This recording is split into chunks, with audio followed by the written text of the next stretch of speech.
Hello, sports fans, enthusiasts, and pundits. Welcome to SOUQ Sports. Now, the next 45 minutes are going to be very exhilarating. So why don't you lace up your boots and get on the turf with me because I am ready to go. My name is TC Barra, voice on the radio, but right now I am on your TV screen. And I'm with none other than my usual partner in business. That's how I like to describe it. The usual suspect, and of course, none other than the noble Kelvin. Yeah. Yeah, it's a beautiful Wednesday, and I'm glad to be here. I still remember said Kevin Odivia, and for those people that decided to sign that is the word sign or give someone a new contract for close to 10 years is actually very fun. I know blues. I think that's the headline for me today. With AI taking over, we probably might be having artificial intelligence engaging in sporting activities. I wonder what the JFL would think about that, especially when I have a co-anchor in a robot. I think it's going to be a little bit fun. Imagine saying sports robot. So what's the prediction after the game between Chelsea when they play on the 18th? Well, Chelsea is going to beat Man City. But no, you have to sound like a robot. Chelsea will beat Man City. You see the way people will come for that robot. Try it right now. Come on, I Man City will beat Chelsea. Wait, how many? And goals? How many goals? 5 not. No, see, even you as the anchor, you will shout at the robot now. Lie. You know, if you happen 5.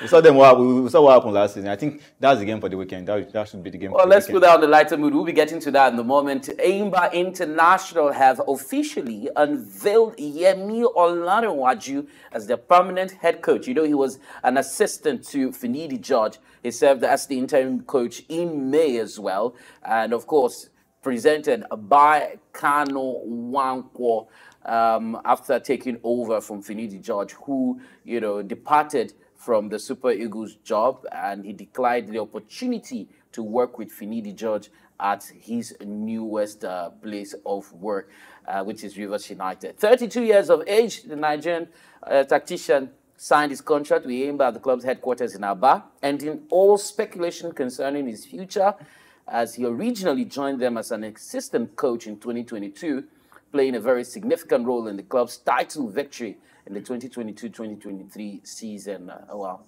congratulations to him. We're seeing young people step up to the plate, and we're hoping that he would eventually get to live up to the expectation, because Enyimba is a very traditional side, and there's a lot of expectation. One of the most successful clubs in the Nigerian Premier Football League, if I do say so myself.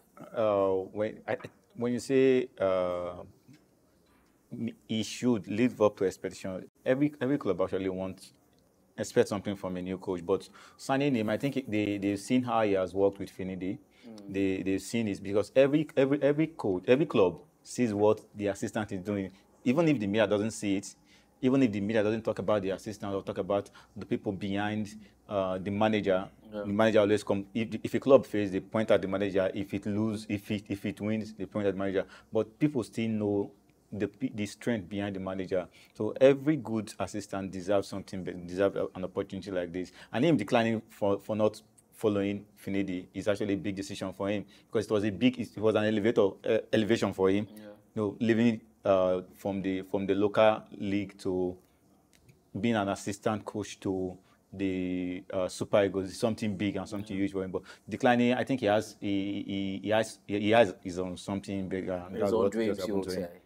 So, Accra United's head coach Mohamed Babaganaru has expressed satisfaction with his team's performance, and that's in a recent friendly against Abia Warriors. The game ended in a 1-1 draw. Babaganaru was impressed with his team's display, considering it was their very first Grade A friendly match, and that's ahead of the NPFL season. Congratulations to them. And yes, happy birthday in arrears to the media officer of Abia Warriors, talking about my personal friend, Igwe. So we'll move from there and let you know that Kwara United have finalized an agreement with non-league side Azuba FC, and that's for the acquisition of Habibu Abdurrashid. He impressed during the trials and is set to sign a contract before the start of the NPFL season, as Kwara United are looking to strengthen their squad for the upcoming NPFL season. They're also aiming to build a very competitive team after narrowly avoiding relegation last season. Still keeping up with NPFL teams, Zamfara United have appointed Damu Abdullahi as their new head coach, a former player for the club. He has the task of leading the team back to NPFL after missing out on promotion.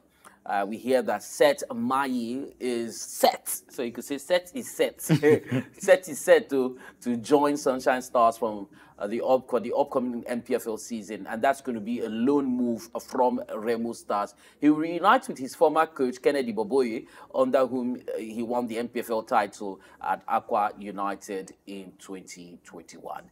And so some movements outside Nigeria. Amas Obasoge, the goalkeeper for Bendel Insurance, is very poised, seems poised to secure a move abroad after attracting interest from some clubs. We're not sure of the name, we're not certain right now.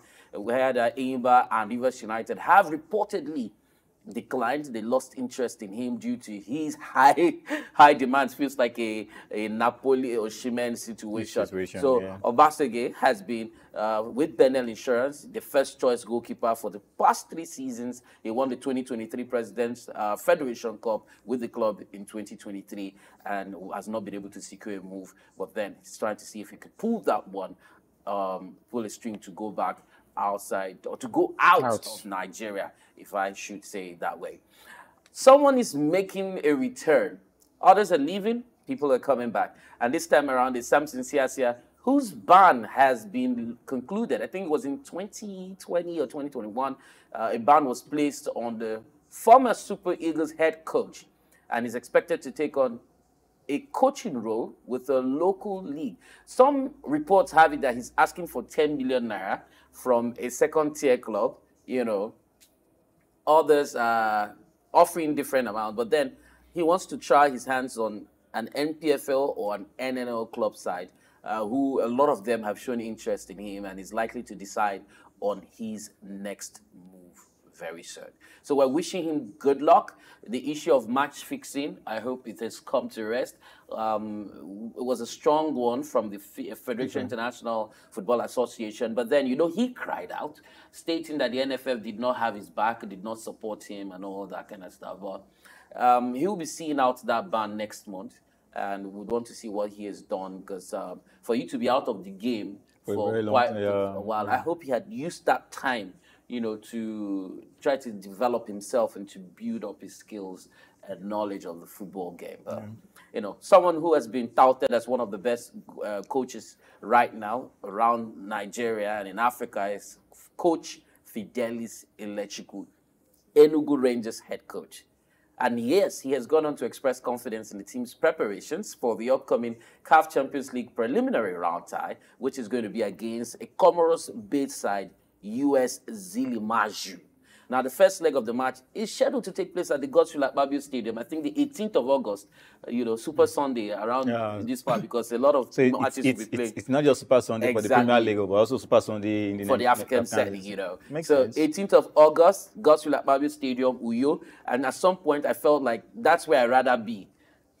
Honestly, in that nest of champions, originality, watching beg your pardon, Enugu Rangers, the Flying Antelope, take on that Comoros side. But the good thing about that particular fixture here now is it's the 2-legged encounter, and it's going to be played over 2 weeks. So the first leg will be played on the 18th, and it's going to be played on the 23rd, the second leg. But Nigeria's gotten a heads up, an advantage of some sort, which is the fact that it will be played in the same venue. Wow. So it gives them some sort of edge. And the home advantage. Exactly. So trust that we'll be looking forward to bring you up to speed with how that game pans out right here. And I'd like to confirm that we do have a guest, who's supposed to be joining us, virtually. I'd like to confirm that he's been able to connect so that we can pull him in because I want to talk about the player transfer system in Nigeria. We've seen, all the announcements made recently because that's where we're going now. GK, if you can roll that up, that's where we're going. We've seen all the transfer systems going on in Europe. I mean, Chelsea has announced an extension, Man U, Aston Villa, and all that. But we've not seen a situation where the Nigerian Football Federation are giving us the details of what's happening in the NPFL and the NNL, the years of contracts, amount, and all that. So we do have Kenneth Ugwehi joining us. Yeah, you can leave it there. Kenneth Ugwehi joining us virtually, all the way from Spain. I wonder if he's in Spain or Copenhagen today. I know you shuttle between Spain and Denmark. So he's a FIFA licensed agent, and he's also the founder of SOUQ Sports Academy. Glad you can join us today. Hello, Tisibara. Good afternoon to you. Can you hear me? Kenneth, glad you could join us today. So I'm sure you've been following the news about players' transfers, especially for Nigerians who are based abroad. So let us start off with Kelechi Iheanacho, who has just completed a move to Sevilla, where you're based. And I'm sure you're very conversant with the Spanish football system, the Spanish La Liga and all that. Some persons believe that his time was up with Leicester, and in as much as he kept faith with them and saw them gain promotion back to the Premier League, it would have been expected that he continues with them, but it felt like the Premier League side had lost faith in him. So how would you describe his move to Sevilla? Thank you, Tisi. I think for Kelechi, it's a good move because you remember he's as a free player, finishing from Leicester City, he has to join Sevilla. And for me, I think it's a nice one because at his 27 at the moment, that was a 2-year contract, isn't it? And with additional of 12 months to add to it after the 2 years. And it's generally a nice one because it's a player with goal. He knows how to bang in goals. And that's exactly what I think that Sevilla needs at this coming season. And remember, it's also a replacement for Yusuf Ensuri, the Moroccan international, who had joined Fenerbahce earlier this month. So for Kelechi Iheanacho, it's a nice one. And I remember one of the records he had last season. He scored 6 goals and provided 3 assists in 26 games last season with folks of Leicester, who just gained promotion like you just mentioned. So it's a wonderful move for him. Let's hope that he's going to make all the Sevillans proud this coming season. Okay, so we saw an exit for Samuel Chukwueze from the Spanish La Liga, where he seemed to have garnered a lot of world recognition, attention. The spotlight seemed to have been on him. He found home in playing for Villarreal, fitting into the playing system and enjoying every bit of it. But, a move away from the Spanish La Liga to AC Milan in the Italian Serie A seemed to have taken a toll on him. He was unable to replicate some of the things he achieved at Villarreal last season. So probably you could describe it as him not settling in. If we just oppose that with the situation with Kelechi Iheanacho banging in goals, owning the midfield, when he was not even, a core striker, so to say, for Leicester City, how do you see Samuel Chukwueze's move to the Serie A? And do you think what happened to him is the kind of thing that might happen to Kelechi Iheanacho? I think I got your question very well because it was a mixing up there. Anyway, well, for Samuel, we all remember last season wasn't that beautiful for him. Wasn't the season he himself was expecting, isn't it? But that is football sometimes for you, He has to adapt to the team, AC Milan, very, when I say a cultural side, ancient club. So Samuel was able to did what he did last season, But that wasn't his best. Or we know Samuel Chukwueze from Villarreal here. This season, I think, is going to be a different ball game. Remember the preseason they had in the US last couple of days. especially against Madrid, he scored the only goal. He was the man of the match, so to say. I think Samuel Chukwueze is going to have a wonderful season from the form he is currently on top. Because that game, if you watch him, you could see that that's a different Samuel Chukwueze. The Samuel Chukwueze we know very well while he was in Villarreal. So let's hope that he's going to have a wonderful season. More so, like we mentioned, that Kelechi Iheanacho is an experienced player and playing in Spanish La Liga, a little bit different from that of Premiership. But I have wonderful hope that these guys, they are really going to make a mark in their different clubs.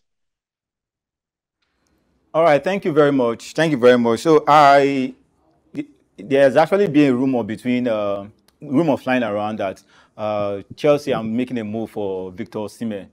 Do you see that move working out? And if possible, if it works out, do you see Osimhen performing at his level, the way he performed at Napoli in this Chelsea new team? Well, naturally, a lot of people will want Osimhen to make the move to Chelsea, because keep in mind last season, Chelsea, they had this wonderful midfield player, good defensive coordinations, but that finishing line is always the issue there, isn't it? But with Osimhen, it's all about banging in the goals. So if finally, at the moment, a lot of talks going on, was finally if he's going to make the deal, for me, it's going to be a nice one for him. He has all it takes. Keep in mind, last season, Serie A, he played 25. He was 25-time man of the most valuable player. He netted in 15 goals, if I'm not mistaken. Assist 3, 6 yellow cards, 1 red card. He played in total of 1,989 minutes. So you can imagine that. So he's a well-experienced player at his level now, at his age. So for me, going to Chelsea at Stamford Bridge is going to be a hero. He's going to make a mark there. So let's hope that finally the deal is going to, scale through. But at the moment, as we all know, football, you never know. Anything can happen at any time. Here, he is signed for £70 million, and then the asking price is, I think, 150 right now.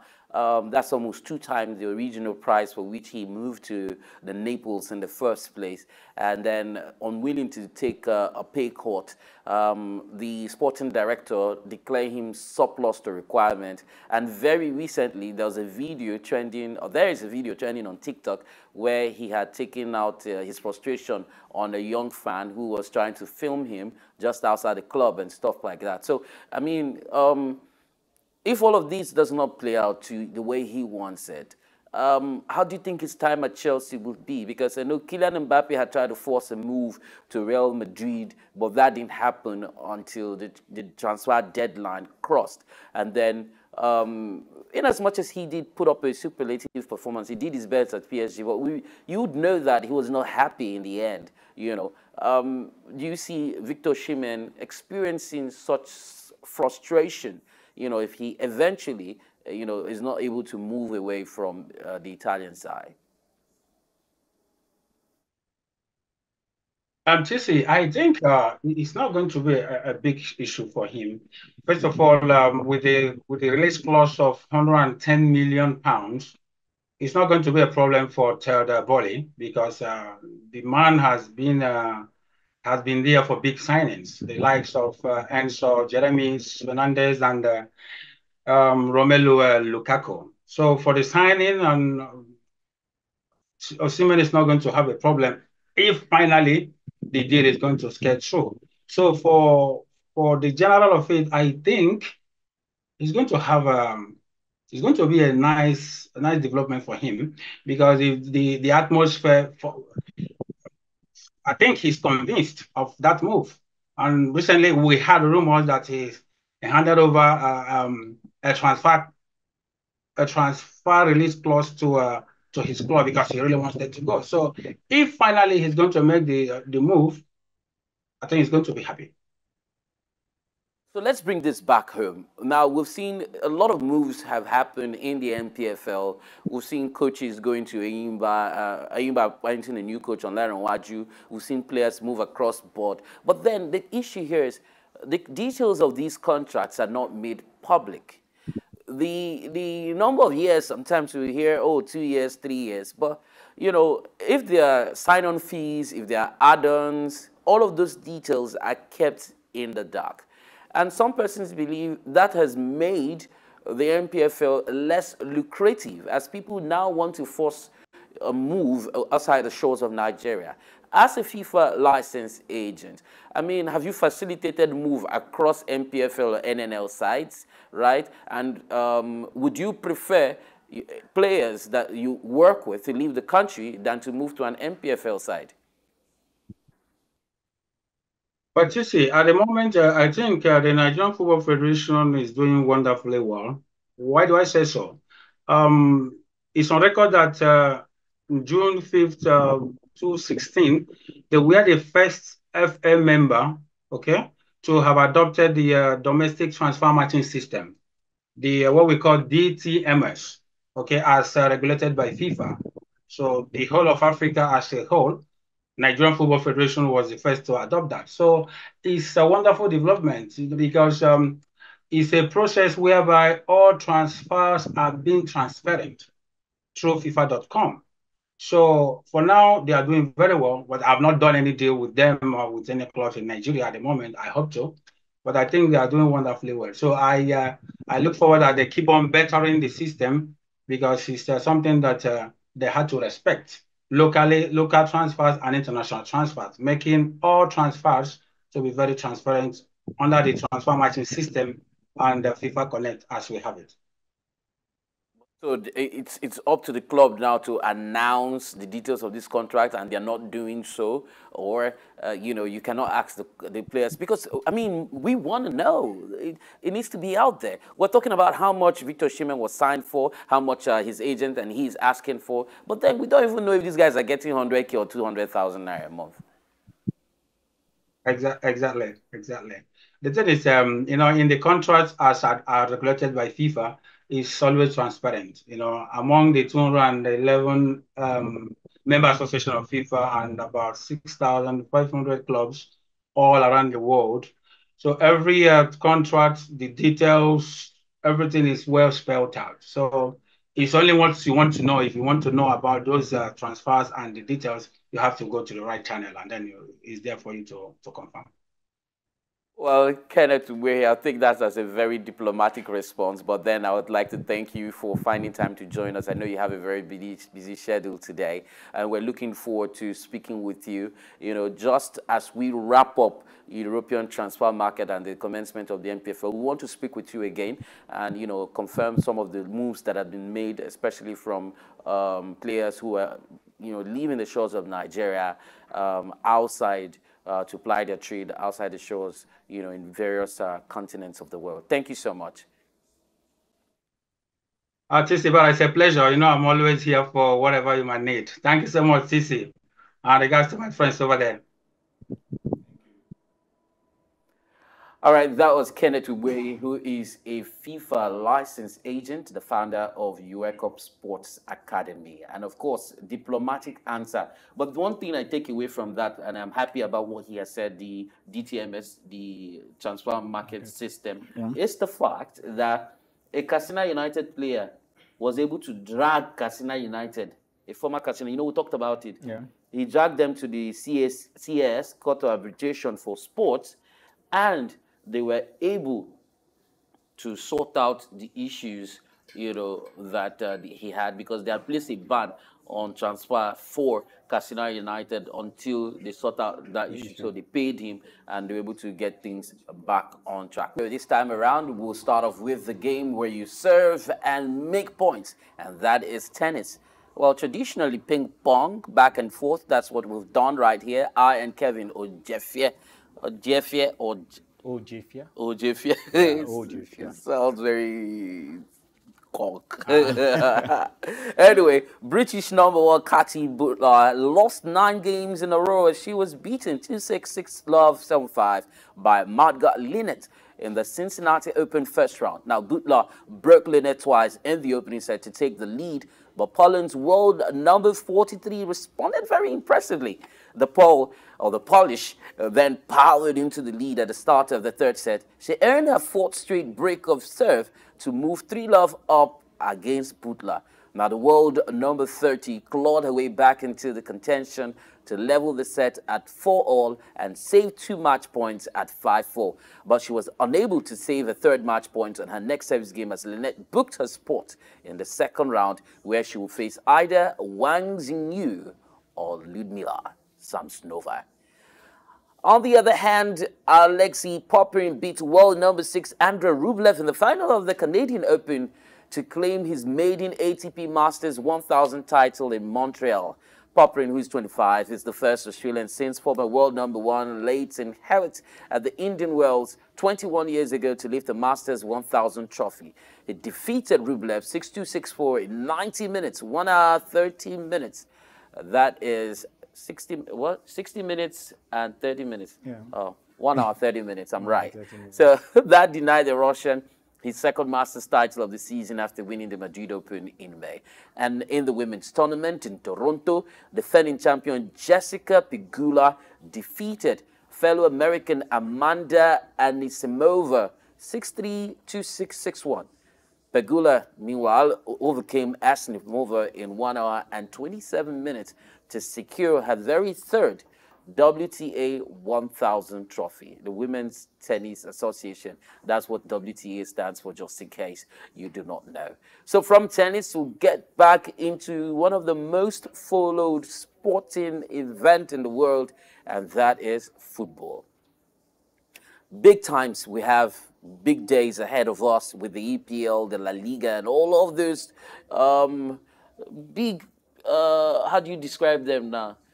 Football leagues commencing very soon. Which one are you looking forward to the most? I think I'm looking forward to all, but especially the Premier League and the Spanish League. Yeah. I want to see the likes of, let's see what Real Madrid is going to do. Though we know they actually have the better hand now. They have all advantage of taking the league again with their forward and their defense, including their midfield. So, but my focus more is on the English Premier League and the Spanish League. But we need to watch everything so that we can actually get updated for what's going on in football in general. So West Ham is in the news. They have completed the signing of English defender Aaron Wan-Bissaka from Manchester United. The club paid the Old Trafford side £15 million to complete the deal. The 26-year-old has committed his future to the Hammers by signing a lengthy 7 years, not 1, not 2, not 3, but 7 years for that deal. He was previously made a high-profile switch from Crystal Palace to Manchester United for $15 million in 2019 and has been prominent in the English football scene, has mastered as much as 190 appearances for the Red Devils, and has also showcased his attacking prowess, scoring 2 goals during his time at Old Trafford. But then it feels this deal to the Hammers is like a from grace to grass situation. Apart from the pay, I think the West Ham currently is also a good team. Yeah, it's a good team for now. They're actually a team fighting for cups as well. But Manchester United selling Wan-Bissaka to West Ham, I think, is a wrong business for me because you can't sell someone who is going to hurt you. I believe if they should have sell him out to outside the club apart from the Premier League, probably Spanish or the Italian league, it would have been better. But it's going to hurt them. I feel when Manchester United faces West Ham, it's going to be a very tough one because Wan-Bissaka is the best defender. He's one of the best defenders when it comes to one-on-one. Yeah. You can never beat him. It's very difficult. One-on-one duel. You understand? It's very difficult. Strikers, top wingers complain about him a lot. Now he's going to face someone like Garnacho, which I know is going to overpower Garnacho, or is it Rashford? He's going to overpower him as well. But it's a good deal for West Ham. West Ham. Yeah, it's a good deal for them. £50 million. They got him actually very cheap for a player like him. Yeah, who man you had bought at 50. 50. Anyway, law of diminishing returns. Yeah, let's assume. Let's see. No, they don't. They don't use them. He has worked for the 35. I'm telling you. So Manchester United, giving away Aaron Wan-Bissaka, have signed a pair of matches, the Leeds and Nuse Mazuri, and that's a move that could cost nearly £60 million. The Leeds had signed a 5-year contract and Mazraoui a 4-year deal, both with the option to extend by 1 year, and could be immediately called upon by United to deputize a left back for the injured Luke Shaw, talking about Mazraoui. He's expected to return, talking about Luke Shaw, after the first international break when they host Fulham in the Premier League this Friday. So games are underway. But United have agreed to pay 38.5 million plus 4.3 million pounds in add-ons for the 25-year-old centre-back, the Leeds, who was captain of Erik ten Hag's Ajax side that reached the 2019 Champions League semi-finals. Mazraoui also worked with United manager Ten Hag, and both players credited his impact on their development. Across Europe, we've seen players from one continent to the other, from one club to the other, and United have agreed to pay £38.5 million plus £4.3 million in add-ons for 25-year-old centre-back De Ligt, who was captain of Erik ten Hag's Ajax side that reached the 2019 Champions League semi-final. Mazraoui also worked for United manager Ten Hag at Ajax, and he and De Ligt players who have worked with Erik ten Hag at different times in their career, crediting their development to Ten Hag. What do you think about this buy? Well, I think it's a good signing for Manchester United. Almost 60 million? Yeah, for both of them, compared to what they do normally, they can actually get one of these players for over 70. The new board is actually working. You can see the impact of the new board and the new owner of the club. They actually spend, according to the rules they set, they're spending less and getting quality players, not just getting players that are really needed. Not just for buying sake or not just by their name, but these players are really needed. Now you see the likes of De Ligt and Mazraoui, they've played together before, so it's going to be very easy for them to blend, including Martinez. It's going to be very easy for them to blend together to mount that defense very well for Manchester United. It's actually a good decision for the club and also for Manchester United as well. So they face Fulham. It's going to Friday. It's going to be a win for them. I'm saying we saw what happened. We saw what happened between Manchester United and Man City in the Community Shield. We saw how they played. Now they play with this confidence. They are no longer scared of holding the ball, making passes, dribbling, and even trying to walk with the ball from their own box to the opponent box. So it's going to be it's not going to be an easy one, but it's going to be a win for them. It's going to be a win for them. So one of the biggest news on the plate this afternoon is Cole Palmer signing a contract extension with Chelsea. The 22-year-old signed a new contract, extending his stay at Stamford Bridge until 2033. So 2024 to 2033, 9 years. Almost 10 years. Come on, it's this is outrageous now. Well, it enhanced his term. It enhanced his term. He has had a great time at Chelsea. Just one season? Well, he was spectacular. For one season? And sometimes someone feels at home, you say, oh, I feel like I want to marry her. You understand that kind of thing? I think they should. No, here is what it is. Cole Palmer saw Chelsea. Kelvin, listen to this. Cole Palmer saw Chelsea as a beautiful lady. It was love at first sight. And he looked her in the eye and said, I'm going to stay with you for the rest of my life. So congratulations to you, Cole Palmer. I wish you many more kids and grandchildren after. TC, the lover man. What if the man started having issues?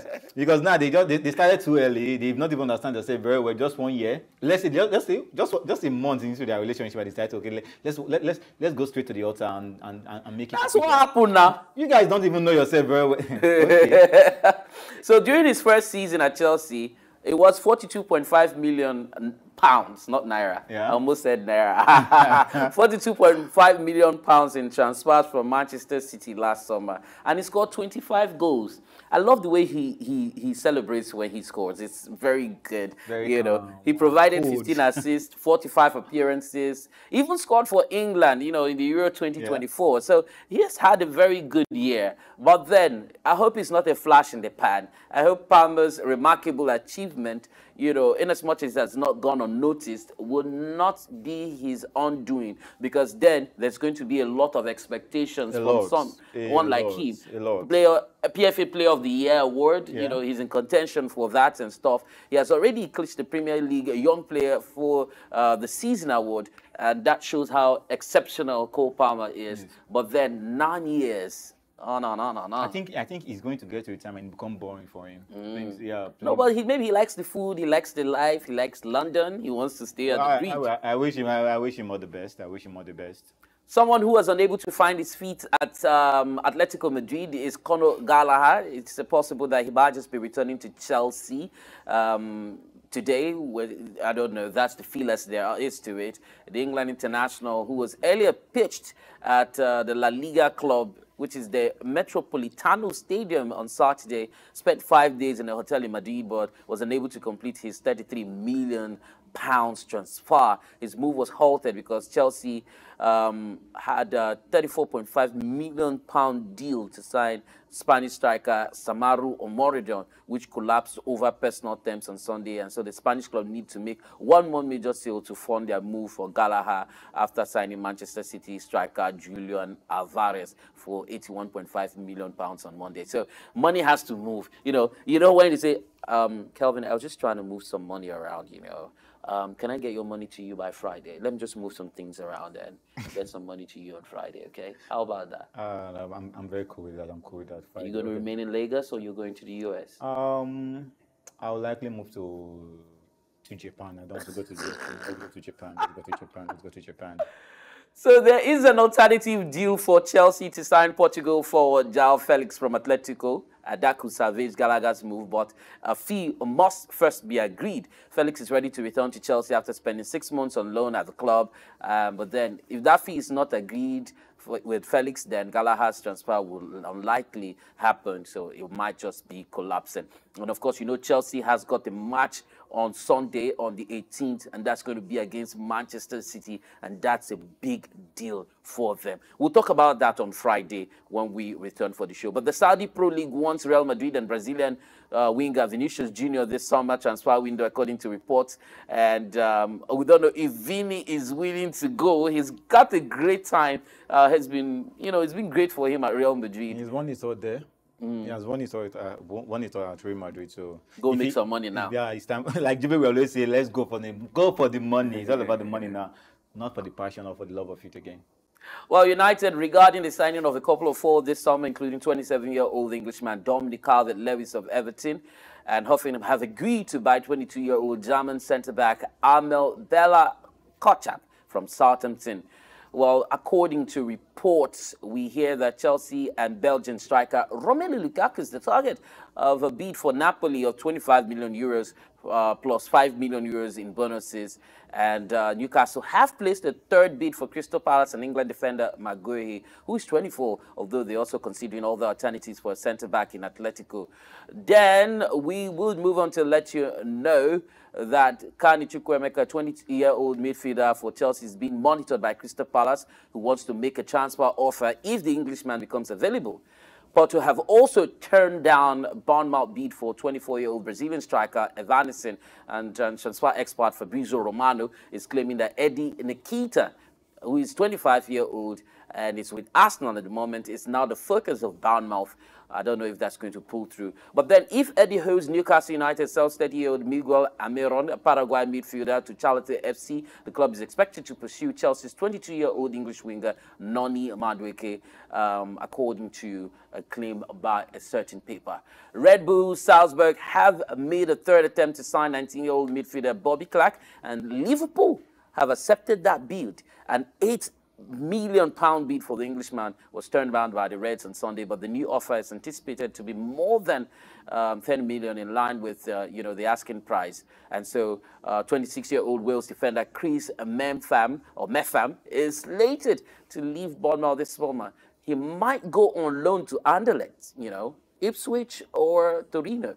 And so those are still talks, that we have for you right here on rumor has it. But then a deal has been reached between Leicester City and Bayer Leverkusen over a loan that could include an obligation to purchase Czech Republic's Adam Hozek. The Foxes and the 22-year-old still need to work out the terms, but it's still possible that money might be exchanged in hands. Manchester United have reopened transfer negotiations with Everton. They want to pay £60 million to sign Everton's 22-year-old English defender, Jared Braithwaite.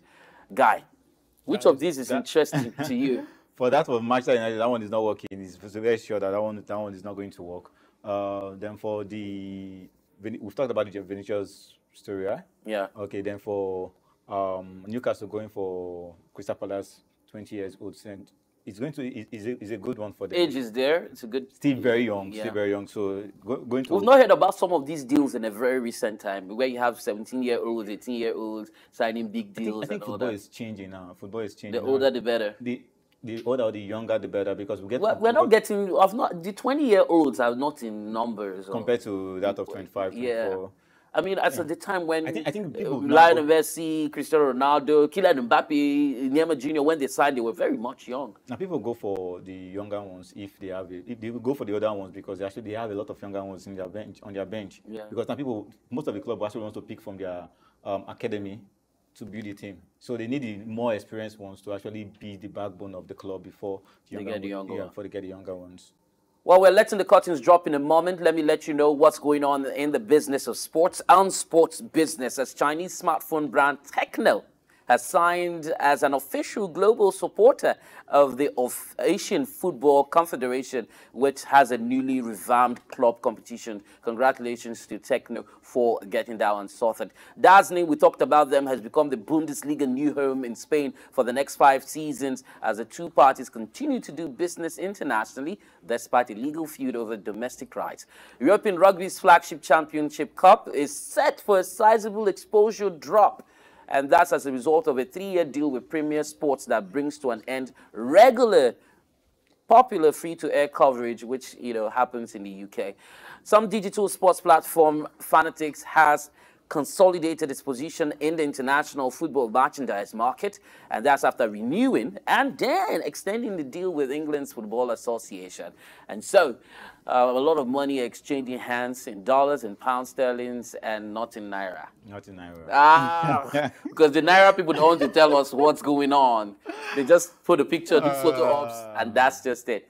But that's how much we can take on the show. It's been a great time having the first half and the second half with you. And of course, we're looking forward to having you, on the next episode, which is going to be on Friday. We're working towards ensuring that this comes to you every day. But then until we're able to make that happen, why don't you go on our social media platforms across board? It's SOUQ News TV. Like, share, comment, engage, and do the most you can to ensure that even the persons you're quarreling with get to see what we're doing right here. You know what I'm saying? Yeah, to our sisters, our mothers, our girlfriends, and our wives as well, it is time to hand over the remote. Yes, do the handover today, because Premier League is starting on Friday. Yeah. Enough of the African magic, enough of the Z-War, enough of all the, and all the men say, here. Yeah. Hand over the remote. We need it now. My name is TC Barr. I've been with Kelvin, and many thanks to everyone who is behind the camera, ensuring that you can receive us crisp, loud, and clear. I'm the voice on the radio. Yes, I'm coming on your TV screen. And until I come your way, stay rooted to SOUQ News Television. More fire, baby.